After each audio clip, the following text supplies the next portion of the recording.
Hello বন্ধুরা, welcome my back to channel. তোমরা সবাই কেমন আছো? আশা করছি অনেক অনেক ভালো আছো, আর আমিও অনেক ভালো আছি। তো আজকে আবারও একটা নতুন বড় ব্লগ ভিডিও তোমাদের সামনে নিয়ে চলে এলাম। তো ভিডিওতে কী শেয়ার করবো বুঝতে পারছি না। এখন বাজে সকাল 6টা, এখন উঠলাম, এখন আমি ব্রাশ করতেছি, এরপর আগনা ঝাড়ু দেবো। আর এখানে দেখো, এখানটায় মা সকালবেলা কাঁঠাল কেটে রেখেছে, কাঁঠাল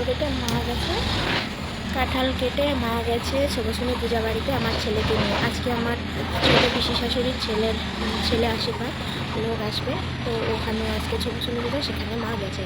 তো আমি এবার এখন একটা ঝাড়ু দেবো।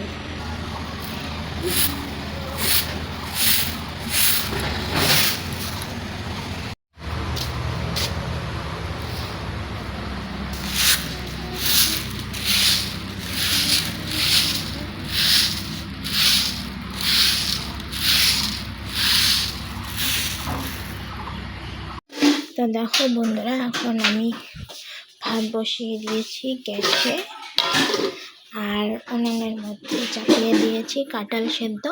আর আমি এখন যাব পূজা করতে। তো আর রান্না হবে এই যে বটবটিগুলো ভাজা। এখন যাব আমি পূজা করতে, বাবা কাজে যাবে, এর জন্য তাড়াহুড়ো করে সব কাজ করছি। মা আবার যাবে আশীর্বাদ বাড়িতে, ওখানে কাজ করার জন্য দেখেছে। দেখো, এখন আমি ঠাকুরটা লেপবো, তারপর আস্তে আস্তে এদিকে রান্নাও হবে, এদিকে পূজাও করে ফেলবো। তো বন্ধুরা, আজকে একটা আমি খুব গুরুত্বপূর্ণ কথা বলবো। সেটা হচ্ছে, আমার যে ছোট বাচ্চাটা আছে, আমার ছেলে, এখানে ঘৃণা পাওয়ার কিছু নেই।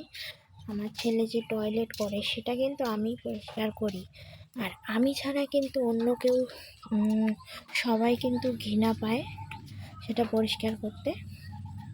আর ও যেহেতু এখনো ছোটো, তো কিছুই বোঝে না, ও তো বাচ্চা ছেলে। আর যখন একটা ছেলে বয়স হবে, বুড়ো হবে, তো আমাদের বাড়ির পাশেই একটা ঠাকুরদা আছে, মানে আমার পিসি শাশুড়ির শ্বশুর। তো অনেক বয়স হয়ে গেছে, তো অত হাঁটাচলা করতে পারে না, বিছানাতেই টয়লেট করে ফেলে মাঝে মাঝে। তো সেগুলো কিন্তু পরিষ্কার করে তার বউ। আমি একটা কথা বুঝি না, একটা কথা বলে আর কি, একটা ডায়লগ বলে যে মা বেশি না বউ বেশি। তো অনেকেই বলে মা নাকি বেশি, কিন্তু সেটা কিভাবে বলো তো? মা কিভাবে বেশি হবে?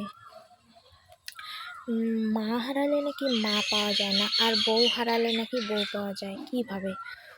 মাটা মনে করো, মা হারালে সেই মা পাওয়া যাবে না, কিন্তু বউ হারালে সেই বউটা কি পাওয়া যাবে?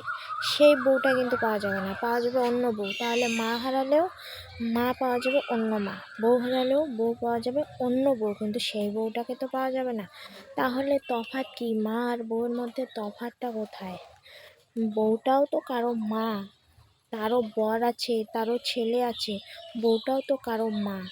তাহলে মা আর বউয়ের মধ্যে পার্থক্যটা কি? তোমরা যারা আমার ভিডিওটা নতুন দেখতেছো, তো আমার ভিডিওটাকে সাবস্ক্রাইব করোনি এখনও, তো যারা যারা দেখতেছো তারা এই প্রশ্নের উত্তরটা যদি কেউ বলতে পারো, তো অবশ্যই কমেন্টে জানিও। যেমন ছোট বাচ্চা জন্ম দিয়ে তার প্রথম দেখাশোনা করার মা, আর সেই বাচ্চাটা যখন একদিন বড় হবে, তারও বাচ্চা হবে, বিয়ে হবে, নাতিপুতি হবে, সেই বাচ্চাটা তখন বুড়ো হবে, কিন্তু তার মা বাবা থাকবে না। তখন কে থাকবে? তার বউ। তখন শেষকালে কে দেখবে? বউ। তাহলে মা আর বউয়ের মধ্যে পার্থক্যটা কোথায়? আমি তো সেটাই বুঝি না। তো প্লিজ তোমরা এই জিনিসটা আমাকে কমেন্ট করে জানিও। আর আজকে আমি একটা জিনিস দেখাবো। এটা হচ্ছে আমার বাড়ির পিছন। এই যে দেখতে পাচ্ছ, এটা হচ্ছে আমাদের ভুট্টা বাড়ি।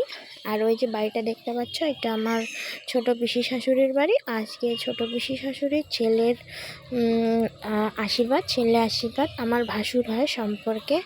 আর আজকে দেখাবো যেটা, এই দেখো, এটা হচ্ছে আমাদের পায়খানা ঘর। এই যে এটা নষ্ট হয়ে গেছে এখন আপাতত, এটা আমাদের ভাঙাচোরা পায়খানা ঘর। আমাদের দেখুন কি রকম হাল।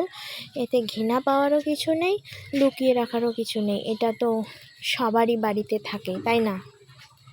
এটা ছাড়া তো মানুষই বাঁচবে না। তাহলে দেখো আমরা কতটা গরিব।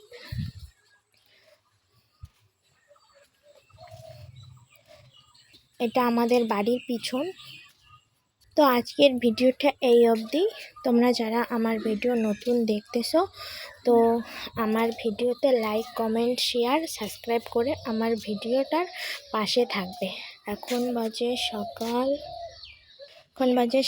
9:30। আমরা সকালবেলা, আমি সকালে উঠে অনেক কাজকর্ম, বাড়ির সব কাজকর্ম আজকে আমিই করলাম, কারণ মা গেছে ছোটো পিসি শাশুড়ির বাড়িতে, ওখানে কাজ করার জন্য। এই যে এখন বৃষ্টি হলো, বাবা কাজে ধরবে এখন। আমাদের বাড়ির পাশেই কাজ, এই যে দেখতেছো দোতলা দিতেছে আমাদের জ্যাঠা শ্বশুরের বাড়িতে।